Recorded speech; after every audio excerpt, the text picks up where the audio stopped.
पूर्णिया सांसद पप्पू यादव का महिलाओं को लेकर विवादित बयान सामने आया है। पप्पू यादव ने कहा कि बिना नेता के कमरे में गए 90% महिलाएं राजनीति नहीं कर सकती। पप्पू यादव ने कहा कि आजकल बहुत सारे नेता और पदाधिकारी महिलाओं को सिर्फ भोग की वस्तु समझते हैं। हर जगह महिलाओं का शोषण हो रहा है। देखिए, पप्पू यादव की विवादित टिप्पणी सामने आई है, जहां उन्होंने ये बयान दिया है कि महिलाएं 90% जो महिलाएं हैं वो बिना किसी नेता के कमरे में गए राजनीति नहीं कर सकती। और अब इस बयान पर बवाल मच गया है। महिलाओं को लेकर के ये विवादित बयान सांसद पप्पू यादव ने दिया है और उन्होंने कहा कि आजकल बहुत सारे नेता और पदाधिकारी महिलाओं को सिर्फ भोग की वस्तु समझते हैं और हर जगह महिलाओं का शोषण हो रहा है। आपको बयान सुनाते हैं।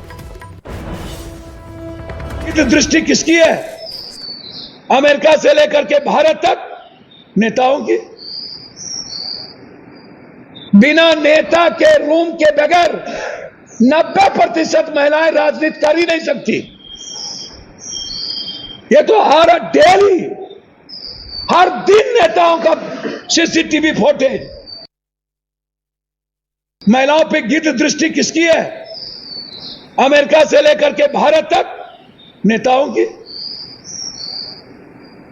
बिना नेता के रूम के बगैर 90% महिलाएं राजनीति कर ही नहीं सकती।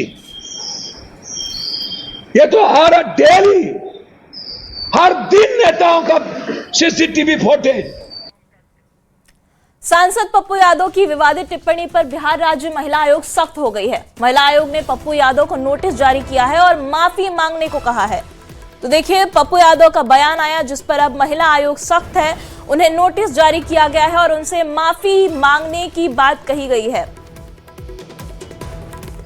तो पप्पू यादव ने बयान दिया था कि महिलाएं बिना किसी नेता के कमरे में गए राजनीति नहीं कर सकती। 90% महिलाएं ऐसी हैं जिन्हें राजनीति में आने के लिए नेता के कमरे से गुजरना पड़ता है। और अब इस बयान पर महिला आयोग ने सख्ती दिखाते हुए सांसद पप्पू यादव को नोटिस भेजा है। हमारी बिहार राज्य महिला आयोग ने उन पर संज्ञान लिया है और उन्हें नोटिस जारी किया है। उन्होंने जो महिलाओं के प्रति आपत्तिपूर्ण शब्द का इस्तेमाल किया है कि राजनीति में आई हुई महिलाएं, वो शब्द मैं बोल नहीं सकती, जिस प्रकार का शब्द उन्होंने प्रयोग किया है, मैं पप्पू यादव जी को चेतावनी दे रही हूं कि महिलाओं के प्रति इस प्रकार का आपत्तिजनक शब्द का इस्तेमाल न किया करें। महिला सीता होती है और महिला दुर्गा भी होती है और महिला काली भी होती है। सरकार से और प्रशासन से अपील करेगी कि आपको तुरंत से तुरंत, अगर आप अपने बयान को वापस नहीं लेते हैं तो आपको सभी महिलाओं के सम्मान में गिरफ्तार किया जाए। और इसी बीच देखिए, दिल्ली से बड़ी खबर आ रही है। पीएम मोदी से मुख्यमंत्री सम्राट चौधरी मिले हैं। प्रधानमंत्री आवास पर यह मुलाकात हुई है। दोनों के बीच कई मुद्दों पर चर्चा की गई। वहीं मुलाकात के बाद सीएम सम्राट चौधरी ने एक्स पर पोस्ट भी किया और लिखा कि देश के यशस्वी प्रधानमंत्री नरेंद्र मोदी से आज नई दिल्ली में शिष्टाचार मुलाकात की। राज्य के समग्र विकास और जन कल्याण को लेकर मार्गदर्शन मिला। सीएम ने साथ ही लिखा कि प्रधानमंत्री का स्नेह और सहयोग बिहार की प्रगति को नई गति दे रहा है। वहीं पीएम से मुलाकात से पहले सीएम सम्राट चौधरी ने बीजेपी के राष्ट्रीय अध्यक्ष नितिन नवीन से भी मुलाकात की। सीएम सम्राट बीजेपी मुख्यालय पहुंचे थे, जहां उन्होंने बीजेपी अध्यक्ष से मुलाकात की और साथ ही उन्होंने संघ कार्यालय पहुंचकर संघ सदस्यों से भी मुलाकात की। तस्वीरें आपको दिखा रहे हैं आपकी स्क्रीन पर। 3 तस्वीरें हैं। पहली तस्वीर प्रधानमंत्री मोदी से मुख्यमंत्री सम्राट चौधरी मिलते हुए। दूसरी तस्वीर बीजेपी के राष्ट्रीय अध्यक्ष नितिन नवीन से सम्राट चौधरी की मुलाकात। और तीसरी तस्वीर है संघ सदस्यों से बिहार के मुख्यमंत्री सम्राट चौधरी की मुलाकात। और देखिए, पटना से इसी बीच बड़ी खबर आ रही है। 3 मई से निशांत कुमार की बिहार यात्रा शुरू होने वाली है। पश्चिम चंपारण से ये यात्रा शुरू होगी। अलग अलग जिलों का दौरा करेंगे निशांत कुमार। बड़ी खबर आपको पटना से बता रहे हैं, जहां निशांत कुमार यात्रा पर निकलने वाले हैं। 3 मई से ये यात्रा शुरू होगी और बिहार के अलग अलग जिलों की यात्रा निशांत कुमार करने वाले हैं। यात्रा की शुरुआत पश्चिम चंपारण से होने वाली है।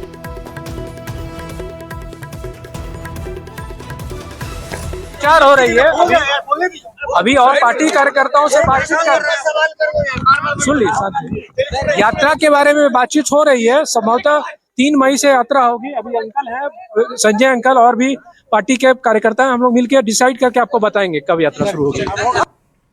और देखिए पटना से बड़ी खबर है, श्रवण कुमार चुने गए जेडीयू विधायक दल के नेता।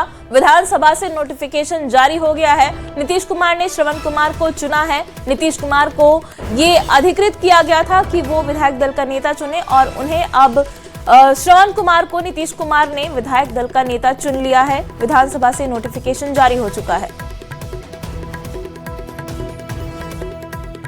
और अब बात करते हैं लॉ एंड ऑर्डर की।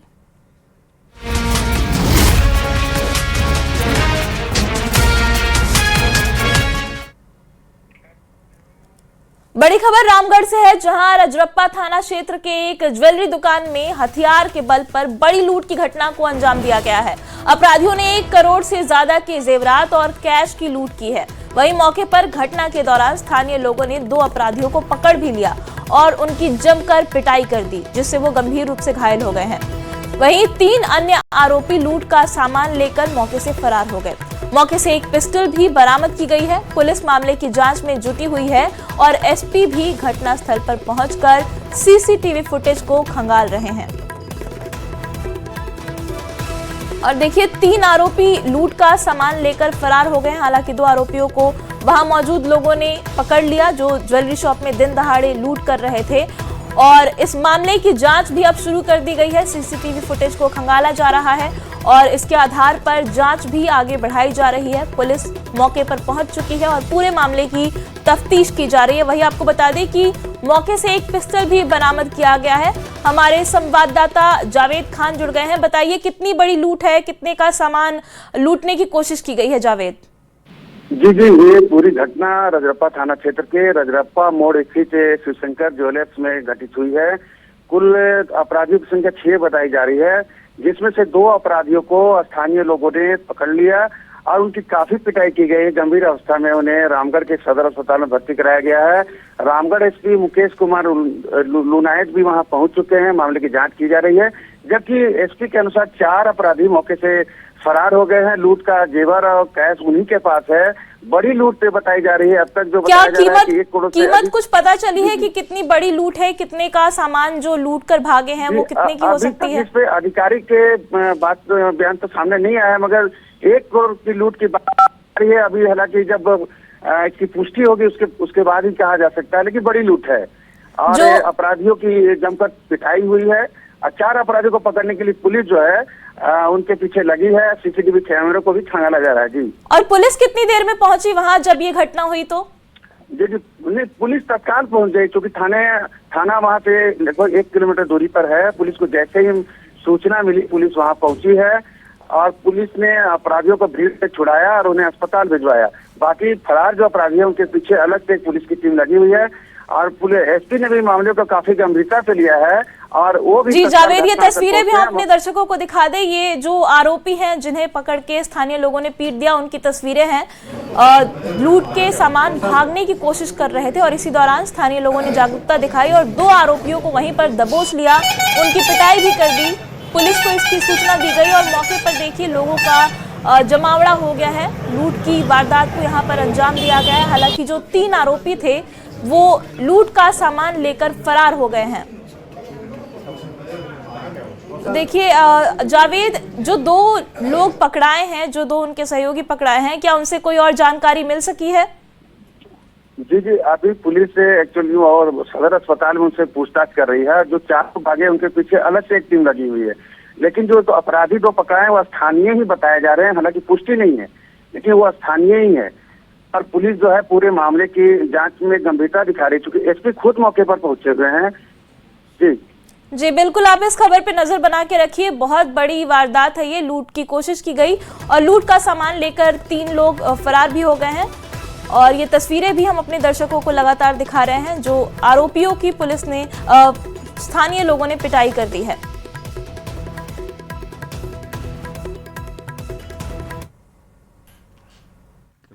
रजरप्पा थाना अंतर्गत शिवशंकर ज्वेलर्स में एक डकैती की घटना कारित की गई है। उसमें अभी तक जो जांच में पता चला है कुल 6 लोग यहाँ आए थे, उसमें से 2 लोगों को पकड़ा गया था, उनको अभी अस्पताल भेजा गया, उनसे पूछताछ की जा रही है।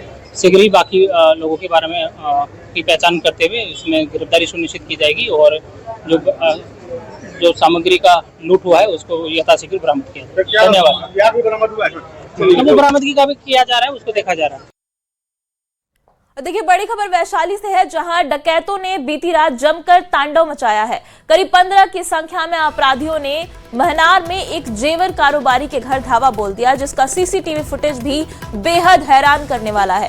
तस्वीरों में साफ देखा जा सकता है कि एक एक कर अपराधी सबसे पहले बाउंड्री फांद कर कैंपस में घुसते हैं, फिर करीब 3 मिनट तक अपराधी कैंपस के गेट को तोड़ते हैं और गेट टूटते ही कुछ अपराधी एक साथ कैंपस में घुस आते हैं। और इसी दौरान एक अपराधी, देखिए तस्वीरें भी आपको दिखा रहे हैं, 3 अपराधी दिख रहे हैं साफ तौर पे, 1, 2 और 3, और किस तरीके से ये गेट को काटने की कोशिश कर रहे हैं और काफी देर तक, लगभग 3 मिनट तक गेट को काटने की कोशिश की जाती है। और इसी दौरान एक अपराधी बांस की सीढ़ी लगाकर पहली मंजिल तक पहुंच जाता है। देखिए, ये सीढ़ी लेकर आया ये अपराधी और इसे लगाया जाता है दीवार के साथ और सीढ़ी को चढ़ के घर में घुसकर डकैती की वारदात को अंजाम दिया गया है। काफी हैरान करने वाली ये तस्वीरें हैं। सोचिए अपराधियों का मनोबल कितना बढ़ गया है। और ये घर के अंदर की तस्वीरें भी आपको दिखा रहे हैं। बेखौफ होकर ये अपराधी मुंह पर कपड़ा बांधे हुए हैं ताकि इनकी पहचान ना हो सके और घर में बड़े ही आराम से घुस रहे हैं, कोई खौफ नहीं, कोई डर नहीं, और लूट की वारदात को अंजाम दे रहे हैं। और देखिए, भागते हुए नजर आ रहे होंगे ये अपराधी। तो ये तस्वीरें काफी हैरान करने वाली हैं। के बाद कुत्ता पूरा चिल्लाया तो हम कहे क्या चिल्ला रहा है, हम देखे सीसी कैमरा में तो सब मास्क लगा करके अंदर घुस रहा था, इन कर रहा था। कितना के संख्या में थे? लमसम हम 4-5 के संख्या में ओखनी देखे, 4-5 के संख्या में देखे।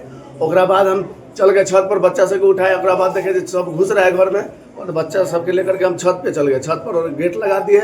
उसके बाद हम पूरा चिल्लाने लगे। तब तक हमारा गेट तोड़ रहा था, गेट नहीं टूटा, आदमी सब जाग गया। उसके बाद आदमी सब निकला, उसके बाद बम चलाने लगा, गोली चलाने लगा। उसके बाद जहाँ के तहाँ आदमी सब फिर पैक हो गया। कितना बम चलाया होगा? कितना? लमसम 7-8 बम चलाया है और गोली चला रहा था। देखिए, मोतिहारी से बड़ी खबर है, जहां फरार आरोपी को पकड़ने गई पुलिस टीम पर हमला हो गया। पताई थाना के बतौना गांव में पुलिस यौन शोषण के फरार आरोपी को पकड़ने गई थी, लेकिन गांव के और परिवार के लोगों ने पुलिस पर ही हमला कर दिया। घटना में 3 पुलिसकर्मी घायल हो गए। हमले की जानकारी मिलने के बाद पताही थाना की पुलिस पहुंची और घायल हुए जवानों को इलाज के लिए अस्पताल में भेज दिया गया। वहीं इस घटना में 20 लोगों को हिरासत में भी लिया गया है। अगली खबर दानापुर से है, जहां ट्रेन में सीट को लेकर 2 गुटों में हिंसक झड़प हो गई। Rajgir Danapur memo passenger train में ये मारपीट हुई है। ट्रेन में सीट पर बैठने को लेकर शुरू हुए विवाद में दूसरे गुट के 7-8 बदमाशों ने 2 युवक की जमकर पिटाई कर दी, जिससे दोनों युवक गंभीर रूप से घायल हो गए।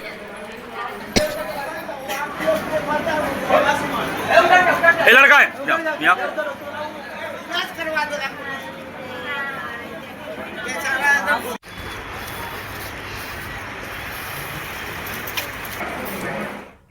और देखिए, बड़ी खबर जमुई से है, जहां जंगलों से नक्सलियों का सफाया हो गया है। एसएसबी और पुलिस की संयुक्त कार्रवाई हुई।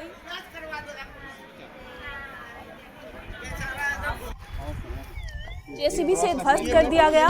बता दें कि दहशत फैलाने के लिए नक्सलियों ने इस स्मारक का निर्माण कराया था, जहां नक्सली जन अदालत लगाया करते थे।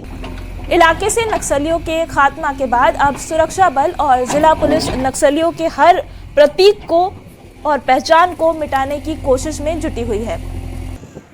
से नक्सलवाद के खात्मा के बाद अब सुरक्षा बल नक्सलियों के उन जगहों को मिटाने में जुट गई है जहां से नक्सलियों की पहचान थी। जिले के चरकापत्थर थाना इलाके के रुझनिया जंगल में नक्सलियों का जो स्मारक स्थल था, वहां पर एसएसबी और जिला पुलिस ने जेसीबी चलाकर उसे ध्वस्त कर दिया है। बताते चले कि कुछ दिन पहले बरहट थाना इलाके के गुरमाहा में भी सीआरपीएफ और जिला पुलिस के जवानों ने नक्सलियों के एक स्मारक को ध्वस्त किया था। तो कह सकते हैं कि बीते कुछ दिनों में 2 स्मारक स्थल जो नक्सलियों ने बना रखा था, जहां पर नक्सली जन अदालत लगाकर किसी बात का निर्णय लेते थे, लोगों को सजा देते थे, उसे ध्वस्त कर दिया गया है। तो जैसा कि एसएसबी ने विज्ञप्ति जारी कर इस बात की जानकारी दी है और बताया है कि जहां भी नक्सलियों की पहचान है इस ज़िले में, उसे अब खत्म करने की कार्रवाई शुरू कर दी गई है। तो कह सकते हैं कि नक्सलियों के खात्मा के बाद जिले में अब नक्सलियों की पहचान मिटाने के लिए सुरक्षा बल और जिला पुलिस काम शुरू कर दिया है। केसी कुंदन, न्यूज़ 18, जमुई। और आइए अब नजर डालते हैं देश दुनिया की खबरों पर।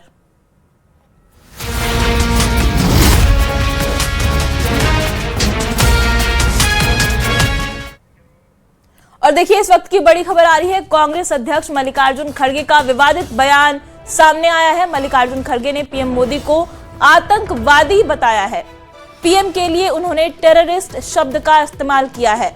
उन्होंने कहा कि वो एक आतंकवादी है और इसके बाद अब इस बयान पर बवाल मच गया है। उन्होंने कहा, बाद में इस बयान पर अपनी सफाई भी दी है और पलट गए इस बयान को लेकर। उन्होंने कहा कि मेरी बात को गलत तरीके से दिखाया गया है, मेरी बात का गलत मतलब निकाला गया है। पीएम मोदी पर टिप्पणी से घमासान मच चुका है। How can they join with Modi, who is a terrorist and who won't believe in equality. His party won't believe in equality and justice. And these people are joining with them. It means that they are weakening democracy. They are weakening the philosophy of Annadurai, Kamaraj, Periyar and Kalingar and Baba Saheb Ambedkar. और देखिए भारतीय share बाजार में 21 अप्रैल को शानदार तेजी देखने को मिली। निफ्टी 211 अंक यानी कि 0.87% चढ़कर 24,576 पर बंद हुआ है। सेंसेक्स 0.96% यानी कि 753 पॉइंट्स के उछाल के साथ 79,273 पर क्लोज हुआ। सुबह में बाजार मजबूती के साथ खुले और उसके बाद पूरे दिन बाजार में अच्छी खरीदारी से रौनक बनी रही।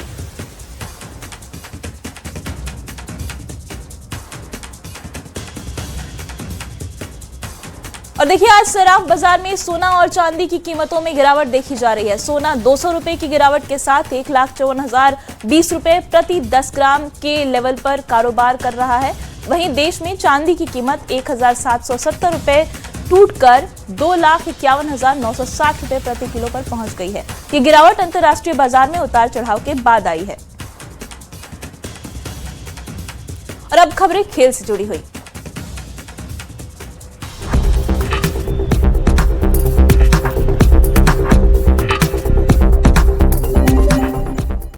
आईपीएल 2026 में आज सनराइजर्स हैदराबाद और दिल्ली कैपिटल्स की team Rajiv Gandhi international stadium में भिड़ेंगी। हैदराबाद की टीम पॉइंट्स टेबल में चौथे स्थान पर है। ईशान किशन की टीम 6 मैचों में 3 मैच जीती है। वहीं अक्षर पटेल की दिल्ली 5वें स्थान पर है। वो 5 मैचों में 3 मुकाबले जीती है। आज हैदराबाद और दिल्ली के बीच रोमांचक जंग देखने को मिल सकती है। वहीं अगर आंकड़ों की बात करें तो सनराइजर्स ने कैपिटल्स को अब तक 13 बार शिकस्त दी है। वहीं दिल्ली भी हैदराबाद को 12 बार हरा चुका है।